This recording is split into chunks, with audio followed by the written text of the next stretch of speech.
Okay, I thought I'd make this little video, like a little lesson, and see how you would play it. So if you want to make a reply about what I'm about to show you about how you might play the hand, but there is more than one way to play a hand. Uh, Actually, there's several ways. Uh, who's your opponent? Is he an aggressive guy? Is he a guy that traps? Is he just a solid player but it's afraid to make a big call? That's all the stuff that enters your mind when you're playing the hand. Well, I got a hand here for you. And I'm going to show you this hand. And this hand, I'm sure if you play a lot of poker, this has probably happened to you multiple times. And sometimes you just got to ask yourself, hey, do I want to play a big hand with this hand? Or, hey, I might be beat. I might have to fold. But here we go. Okay, I'm going to put it on my board here. As you can see, there's my board. As you can see right here, you have ace jack of spades in your hand. You raise pre-flop. You get two callers. And this is the flop. Ace of hearts, king of diamonds, queen of diamonds. Okay? You think that's a strong flop for your hand? That's one of the things you got to ask yourself. And when you get the two callers that are calling you, what would they possibly call pre-flop? What would they have? What's their range? What are they doing? Well, it's very possible two diamonds could have done it. Like ace 10, ace jack. Just like your ace jack. Could have been. 10 jack suited could be in clubs, hearts. They would call a raise. So, I personally don't think that's a great flop for an ace jack in. Okay, but you can't assume someone's always got the nuts. That they got a great hand. You got to find out. You got to find out if your ace jack is still good.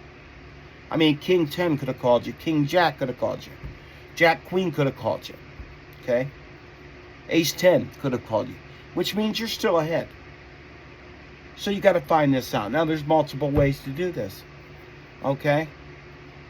You're the pre-flop raiser. You could bet out again and find out where you're at. Because only certain hands can really call you, right? Am I right about that or no? Or are they just floating to steal the pot from you? See, this is part of what, when you're playing poker, that you got to deal with. Okay? Now, I know how I would play the hand. But there's so many different ways to play this type of hand. And it's a dangerous hand to play, to be honest with you. Because, like I said, it's very possible when you raise pre-flop, ace queen could have called you. I mean, two diamonds could have called you. You could already be way behind. Someone's got 10 jack. So this is some of the situations you find yourselves in, especially in tournaments. I mean, cash game, you can always rebuy and get back in. But on tournaments, sometimes you can't get back in. When registrations close, you can forget about it. So this is kind of interesting, I think. And this has happened to me multiple times. Now, I don't always try to tuck tail and run. I'll bet and see where I'm at. Now, here's the thing about it. And you get bet and you get called. How many hands have you played with this guy? What's this guy's history? Okay, is this guy a nut? Is this guy, does he have the capability to float the steal on you? Okay? Does he consider you a rock and he think he can take the pot from you? This is many of things that you got to deal with when you're playing some high stakes poker. Okay? I'll tell you right now, this hand's happened to me many a times. I've won with it and I've lost with it. I usually don't tuck tail and run. I try to find out if I still got the best hand.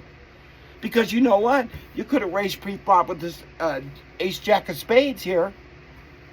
And a pair of eights could have called you. A pair of tens could have called you.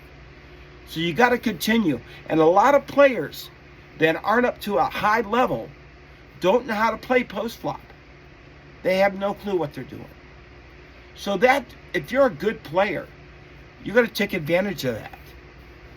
If you know that you've watched them, they don't know what they're doing after the flop, you take advantage of it. Now, I'm going to post this video.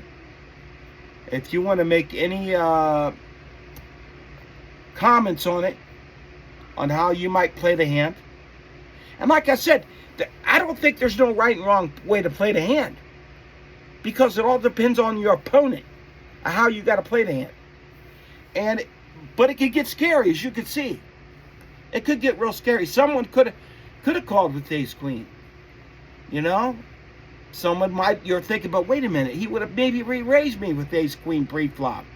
This is stuff that enters your mind when you're playing these games. And once this flop comes, you still got to find out if you're best or not. Personally, I bet out and check and see where I am. Okay? And then just watch and know who I'm up against, what this guy's capable of, or her, you know what I mean. So these are things that poker players deal with every day. You can see right here. That's actually, I think, a scary flop. Okay? I really think that's super scary. There's diamond draw there. The straight draw's there. Yeah, you got top pair. But someone could have ace queen, ace king, king queen. So leave a comment. Tell me what you think about it. And you know, these are the kind of situations you're going to find yourself into. Okay? They are. And the more you get into this kind of situation, the better you're going to get bet at it. You know, better.